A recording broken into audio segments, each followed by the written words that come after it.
listening to AM Ocala Live on WOCA, The Source, 96.3 FM, 1370 AM, broadcasting live from the Paddock Mall, streaming live, YouTube Live, WOCA, The Source Radio.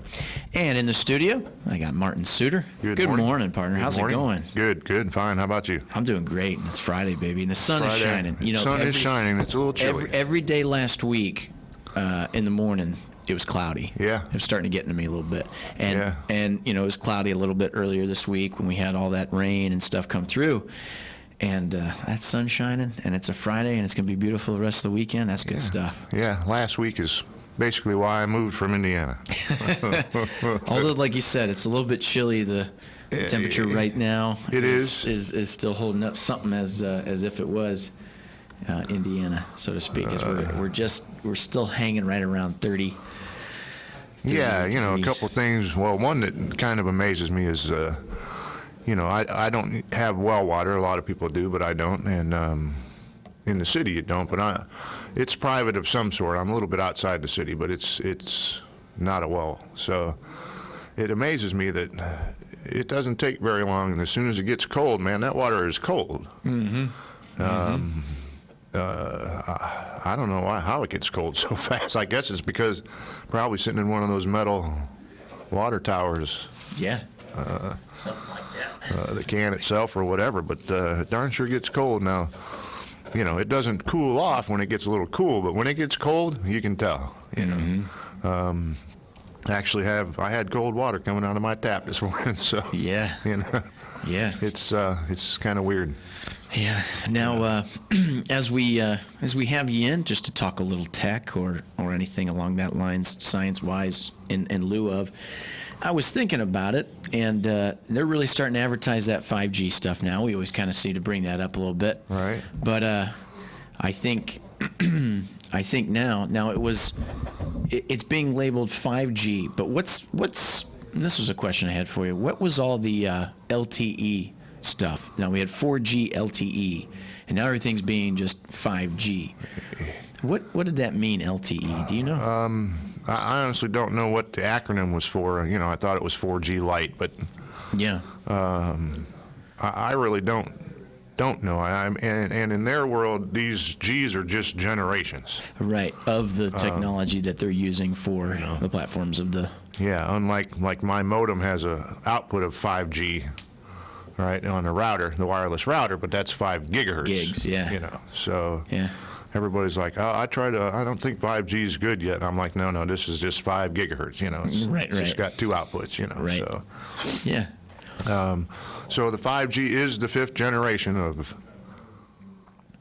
however they classify a generation. You know, again, it's kind of just up for interpretation, I guess you would say. Gotcha. Yeah. I was thinking about it on the way in here. My phone was, it was, you know, needing some charge, so I got this little thing that I bought for like $1 or so off the internet that was shipped to me that I stick up there, put my phone in, and I can plug it in. But see, I got the technology in my car that's got the Bluetooth. Right. And it made me start to think a little bit. Now, back in 2008, I worked selling cell phones for a while. I was at a retail type carrier that sold Alltel, Verizon, Sprint, and T-Mobile. That was the same year that the AT&T unleashed the iPhone. Right. And that was the first generation of the iPhone. But what's fascinating about this was starting to think about some of that technology that coming through with smartphones. But one of the big things that was becoming was this whole Bluetooth. And I was thinking about that on the way today, how we can not only have such pure, clear, digital sound, right, but you can have it without any wires whatsoever. Yep. And when you think about it, what was it, about 2004, 2005, we started to get the Wi-Fi, right, where nothing had to be hardline connected. Yep. As long as the laptop or technology you had that installed. Had the antenna, right. And look where we're at now with all this stuff. It's amazing where we've come just in my 20s to now being in my mid-30s. It's incredible in just technology. And then I think okay, let me think about my lifetime now. And what's interesting here is, and I feel there's some comfort factor in knowing, like the story that my dad told me about when they went and bought the TV, their first TV when he was a kid. It was a big deal. They put on their Sunday's best. They went to Montgomery Wards, Yeah. and Grandpa, twisted the arm of the salesman, got himself a good deal. They brought that home. It goes right in the middle of the living room. Yeah. It was the same thing when we bought our computer. Right. Same thing. It was a Hewlett Packard.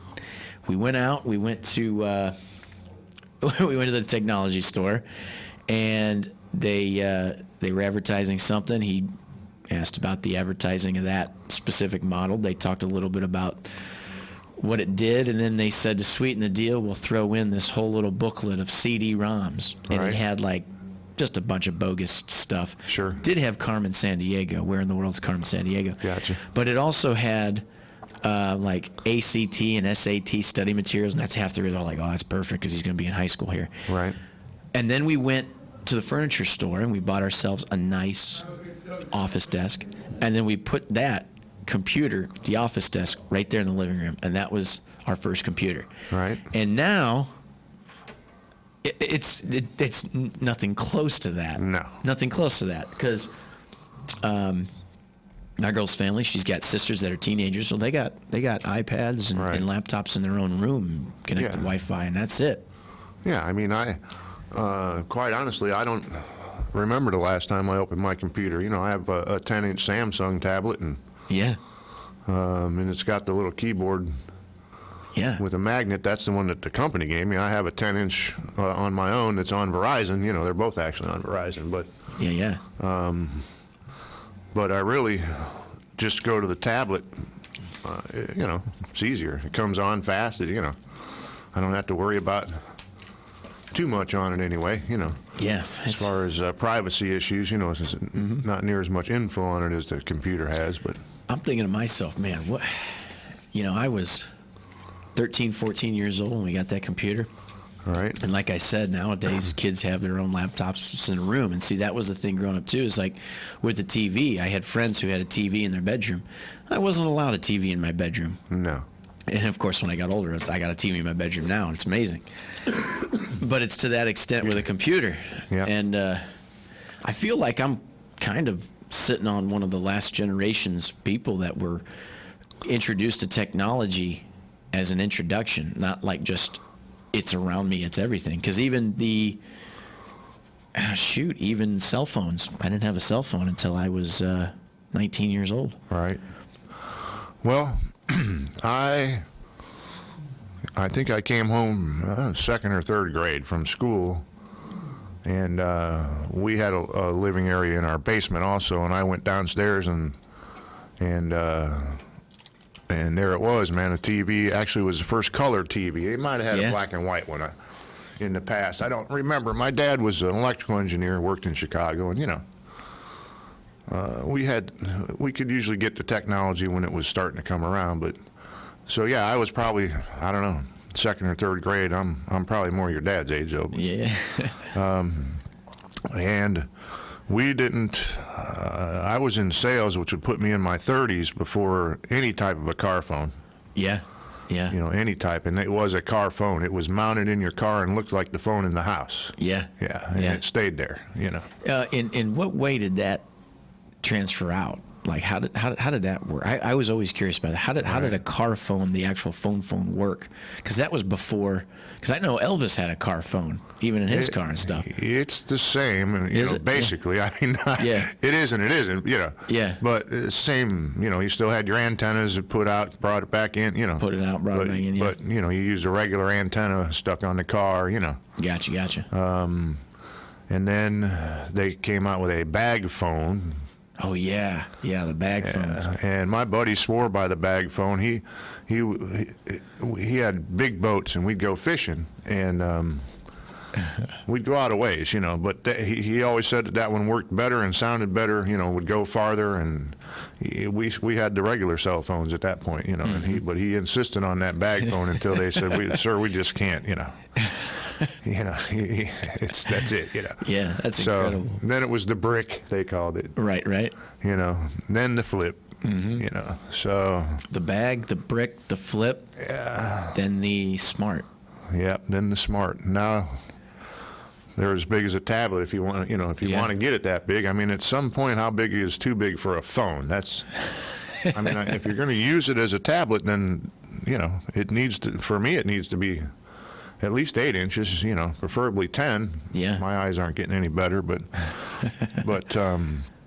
that's, my tablet's too big to put in your pocket sitting out there, Yeah. We got a caller here. Good morning, WOCA. You're on the air with myself and Martin Suter, talking a little technology, talking a little history, too, talking about what we did growing up, acquiring technology. Yeah, I'm old enough to remember when a mobile phone required a mobile operator. You couldn't just dial direct from the mobile phone. You had to pick up the phone and ask for the mobile operator. Incredible. I don't remember that. Incredible.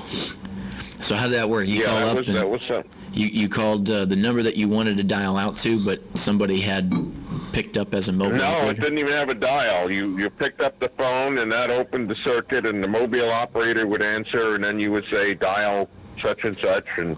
Well, that's probably the type that Elvis had. Yeah, maybe. That's interesting. Probably. Because then I'm thinking about somebody who had the job as Have a good mobile. day. All right, thank you. Yeah, somebody who had the job as mobile operator. Yeah. Yeah, and you're like, oh, Yeah, because technology. there are some of them old shows that, they've got them phones in there, and they truly look like a phone in the house, Yeah. What was on the other day on the... Oh, our cozy TV at Ocala Palms had been acting up, and Max, our engineer, came in and redid all of our signal levels and splits and stuff, and said he got it a lot better. And so I was watching the cozy, and it was the $6 Million Man. Oh, is that right? Yeah, and That's come up. he was in a van, and he was on a phone that looked like, the yellow rotary phone that you would have in your house, Yeah, it was... I watched a few minutes of that and go, wow, that, I used to think that was a cool show, Yeah. Oh, that's awesome. The $6 Million Man. Yeah, and then I was watching a movie the other day. I think it was that Seth MacFarlane movie. The guy who does Family Guy did that movie Ted that had Right. Mark Wahlberg in it. Yeah. And they grew up watching the what was it? Flash Gordon. Right, Flash Gordon. Yeah. And it's kind of along that same lines of like how that acting went and everything. Yeah. Flash, ooh. Flash. Yeah, That's awesome. That was a interesting show. Black and white, silver rocket, $6 Million Man. It was probably an episode of Pawn Stars that I seen where somebody had one of the dolls or one of the figurines of it, and it Right. went for darn good money. Did it really? Yeah, Really? because it was in mint condition Right. and Still something in the highly box probably, collectible. Yep, the $6 Million Man. Huh. Interesting. If you'd like to give us a call, we just had a caller there, 622-9622. We're talking some tech, some history of tech. So I got Martin Suter in here, and I was looking up the idea. I didn't take the time prior to, but like I said, Bluetooth. I was always kind of curious, like, wow, what's exactly going on there? And did we have this sort of technology years ago, but it was just implemented different? That I don't know, but it's definitely a short range. Bluetooth is short range. Yeah. Mobile devices over short distances using short wavelength of ultra-high frequency radio waves, 0.485 gigahertz. Really? And building personal area networks, or what they call PANs. It was originally conceived as a wireless alternative to SR-232 data cables. Do you know what those are? RS. Sort of. RS-232. 232 is a telecommunications recommended standard 232, originally introduced in 1960. It defines signals connecting between data terminal equipment, such as computer terminal, Right. and data circuit terminating equipment or data communication equipment, such as a modem. Yeah. Well, that's curious to me. I never realized that Bluetooth was at 2.4 Yeah, I didn't. gigahertz. I didn't either. Because almost every wireless router out there operates at 2.4 gig, and if they're the newer ones, they're dual band output at 5 gig. Okay. Yeah. So that's interesting to me that somebody may have an issue with the 2.4 gig Wi-Fi if they're running Bluetooth also. Right. There might be. I don't know. I have to Interference. look that up a little bit. I did not realize that Bluetooth was at 2.4 Yeah. gigahertz. So that's interesting to me anyway. Yeah. This was interesting here. This part, Bluetooth, and it's a trademark type name, is managed by Bluetooth Special Interest Group, which has more than 35,000 member companies in the areas of telecommunication, computing, network, and consumer electronics, and standardized Bluetooth as IEEE 802.15-1 no longer maintains standards of Bluetooth, as this so-called interest group oversees the development and specification manages for the qualification of programs and trademarks that has to do everything with manufactured Bluetooth items. Huh. Because the IEEE is the electrical unions, you know. Is that what? Yeah. Incredible. Incredible. Now, what did they say here? That was it something to do with the name, or how it came up with the name? Bluetooth. Yes. And that's what I think it was. It says the name Bluetooth is a anglicized version of a Scandinavian term, the 10th century king Harald Bluetooth, who united dissonant Danish tribes into a single kingdom. The implication is that Bluetooth unites communication protocols. And I thought so. I thought that was taken from some kind of historical text of idea. And they say here, Harald Bluetooth. Yeah. Harald Bluetooth Grossman, circa 985, was king of Denmark and Norway. He was the son, king, of Gorm the Old, and Thyra. What is this crap? So do you think he had a bad mouth or what? I don't know. Had one Bluetooth, you know. Bluetooth. I guess that was Kind of something. sounds like that's kind of a nickname Harald's thrown in, you know. Yeah, rule as King of Norway followed the assassination of King Harald, and then basically the uniting of the countries in itself. Incredible. So that's something in the history of where the name came from, as it has something to do with connecting, Right. in a way. Interesting. It's all good stuff, man. It's potpourri. It's potpourri when we bring it I in. know That's the it. best part. And I know I can sling, well, and my Samsung calls it screen mirroring. And Yeah. It's separate from the Bluetooth Right. option. Right. And I'm not real sure. All I know is you get the app. You know, I put the app on my tablet, and Yeah.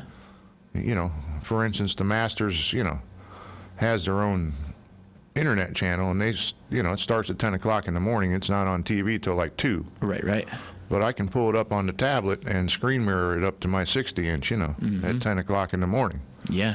Yeah. which is pretty neat, you know. Yeah. The first time I tried it, there was a little bit of yelling and cursing going on. My wife's like, "What's the matter?" And I'm like, I can't get this thing to work. You know, this is what I do for a living, you know. And I've had that issue with a printer. I, of course, last year dilly-dallied and waited because I owed on taxes. Yeah. So I went in, the printer hadn't been working right. So I went into, you know, like a Walmart or whatever, and went to get ink. And, of course, you could buy the whole printer with the ink, same one, you know, for less than the 2 inks, you know. So, you know, they just do that so you come back and buy the ink. You know how it is. So anyway, I go home, I hook it up. This is at lunchtime, you know, on the 15th, you know. Hook it up, go to my computer.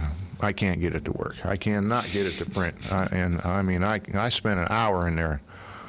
I never did get it to work. I ended up going to the office where Melissa, that I work with, Jim's daughter, is, and I got on their computer, and fortunately, the first time I had actually done TurboTax.com, you know, which I always got a disc every year before that. Yeah. but I happened to do it online this time, and so I went in there and pulled it up and printed it and got to the post office. But but then when I got home, I have the HP app on my phone, and I pulled up, I don't know, Cooking Network or something, and hit print, and it printed right up. Yeah. Because the printer was showing to be online, but my computer would not. Yeah. So it's got a driver problem or something, And again, so that would be almost a year ago, because tax time, Yeah. And that goes to show you how much I use that thing, Even if I need to print something, I'll do it off the tablet or the phone. Yeah. Well, we got just about 30 seconds here left, partner. So we had Martin Suter in, just talking a little technology like we like to do, partner. Yep. And you guys doing what you guys do at Ocala Palms. Yep. Keep up the good work. Appreciate the customers out there. Yeah, you got it. You're listening to WOCA Ocala, and when we come back, we'll have about Fort King. We'll have Craig Curry in the studio as well, so stay tuned for that. You're listening to WOCA Ocala.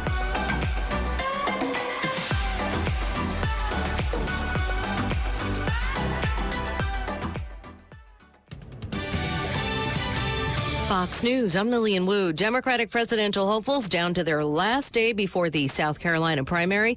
The Emerson poll showing Joe Biden topping Senator Bernie Sanders by 16%. There's a narrower lead for the former vice president in a different poll. The Post and Courier poll, Biden